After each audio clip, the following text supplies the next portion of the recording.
Polisi masih memburu pelaku penyiraman air keras ke aktivis Kontras Andri Yunus. Pemeriksaan saksi dan analisis rekaman kamera pengawas dilakukan untuk mengungkap kasus ini. Direktorat Reserse Kriminal Umum Kombes Iman Imanuddin bilang, penyidik menganalisa 86 rekaman kamera pengawas untuk menelusuri pergerakan pelaku penyiraman air keras. Analisis jaringan komunikasi juga dilakukan untuk mengetahui pergerakan pelaku. Polisi juga masih melakukan uji laboratorium forensik pada barang bukti yang disita, seperti helm yang diduga milik pelaku dan wadah tempat air keras yang digunakan pelaku. Uji lab dilakukan untuk mengidentifikasi identitas pelaku. Yang melakukan uji laboratorium forensik terhadap petunjuk yang ditemukan di tempat kejadian perkara berupa helm dan wadah yang diduga digunakan untuk tempat cairan kimia tersebut. Dengan ditemukan sidik jari dari pelaku, kemudian juga DNA dari pelaku yang menempel di helm yang bersangkutan. Komisi 3 DPR RI mengecam aksi penyiraman air keras kepada aktivis Kontras Andri Yunus. Ketua Komisi 3 DPR Habibur Rahman bilang, aksi ini bukan merupakan aksi kriminal biasa, melainkan kejahatan terhadap demokrasi. Komisi 3 DPR meminta Polri usut tuntas aksi penyiraman air keras Andri Yunus dengan menangkap dan mengungkap pihak yang merencanakan, melaksanakan dan membantu aksi keji tersebut. Wartawan ini kita duduk disuruh berdiri. Kita berdiri disuruh duduk. Kami prihatin dan mengecam keras aksi penyiraman air keras tersebut karena bukan sekedar kriminal biasa, melainkan kejahatan terhadap demokrasi. Komisi 3 DPR RI meminta kepada Polri untuk mengusut tuntas kasus penyiraman air keras kepada saudara Andri Yunus secara cepat, transparan dan profesional, serta segera mengungkap dan menangkap para pelakunya, baik yang merencanakan, memerintahkan, melaksanakan maupun melakukan perbantuan sesuai dengan ketentuan perundang-undangan. Lebih lengkap soal pengawasan pengusutan kasus penyiraman air keras ke aktivis Kontras Andri Yunus, kita bahas bersama Ketua Komisi 3 DPR RI fraksi Gerindra Habibur Rahman. Bang Habibur Rahman, selamat petang, apa kabar? Assalamualaikum warahmatullahi wabarakatuh. Alhamdulillah. Waalaikumsalam warahmatullahi wabarakatuh. Bang Habibur Rahman, Komisi 3 kan memutuskan untuk memberi ruang dulu bagi Polri untuk bekerja sebelum membentuk tim pencari fakta. Tapi kalau dari Komisi 3, bikin ada tenggat waktu nggak untuk Polri? Kita tidak kasih spesifik tenggat waktu berapa hari ya. Itu memang kita akan terus mengamati, mengikuti perkembangan ya melalui media massa maupun melalui jalur komunikasi langsung pada kepolisian. Kami selalu pantau terus, tiap hari juga kami telepon ya teman-teman di Polri menanyakan update-nya seperti apa.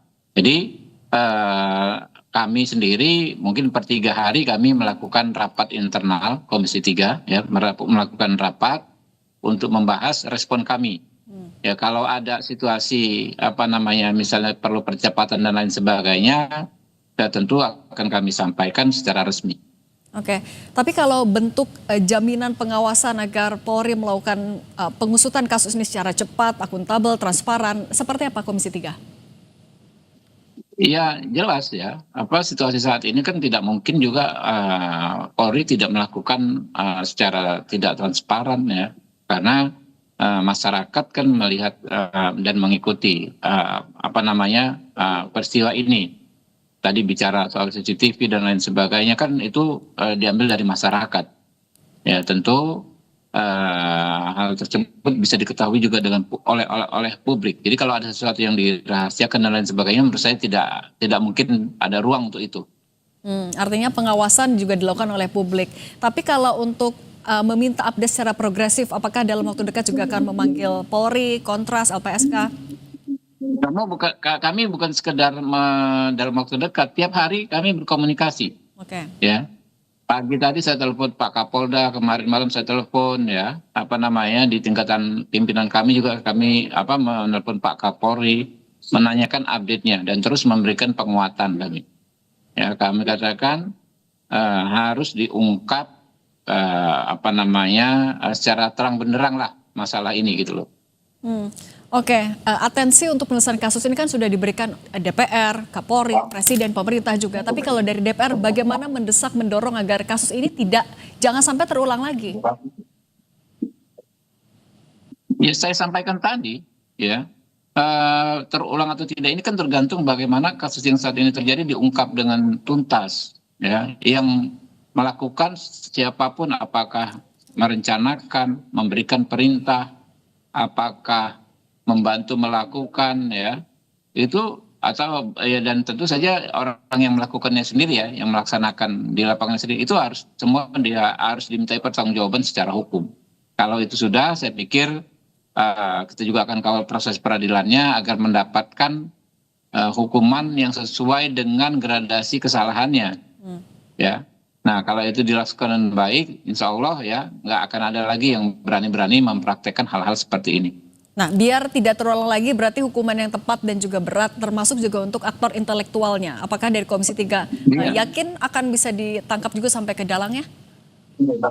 Dalam teori hukum pidana, ya sebuah perbuatan itu kan biasanya terjadi ada yang melakukan, ada yang menyuruh melakukan, ada yang membantu melakukan.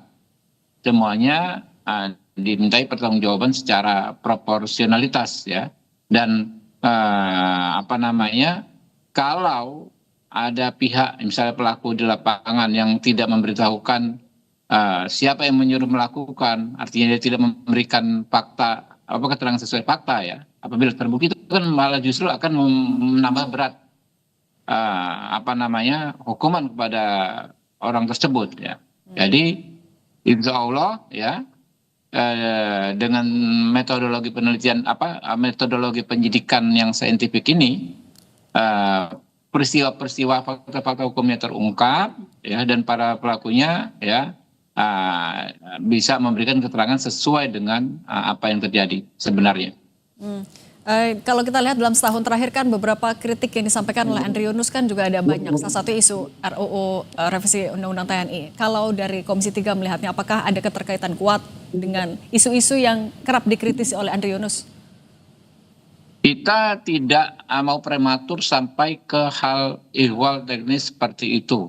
Ya, kita tidak ingin berasumsi. Kita berikan ruang dan waktu saja ya kepada penyidik untuk bekerja. Nanti pasti terungkap semua ya.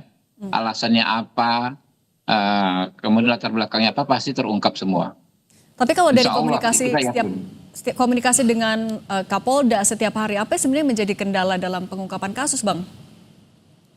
Ya kan ini baru 2 hari, Mbak. Ya kan, baru hari ketiga ini kan. Jadi kita mendorong ya, pertama kan pengumpulan barang bukti, silakan dikumpulkan dulu, CCTV, saksi-saksi dan lain sebagainya, daripada tergesa-gesa malah nanti penyidikannya tidak proper gitu. Harus benar-benar profesional ya, fakta-faktanya harus kuat, bukti-buktinya harus kuat. Bang Habibur Rahman, yang juga sempat dibahas adalah usulan untuk membatasi penjualan air keras berkaca dari beberapa kasus kekerasan termasuk terhadap aktivis. Apakah ini seberapa serius dari DPR akan membahas usulan ini, Bang? Saya pikir itu layak ya dipertimbangkan ya, karena memang harus dengan pengawasan yang super ketat. Air keras ini kan akhirnya kan bisa bisa sama bahayanya dengan bom, dengan alat peledak ya. Nah, jadi memang harus diawasi secara ketat. Jadi soal regulasinya mungkin nanti bisa bisa dibuat peraturan oleh lintas komisi ya. Ini DPR ini kan sedang WFH jelang Lebaran, mungkin setelah Lebaran baru bisa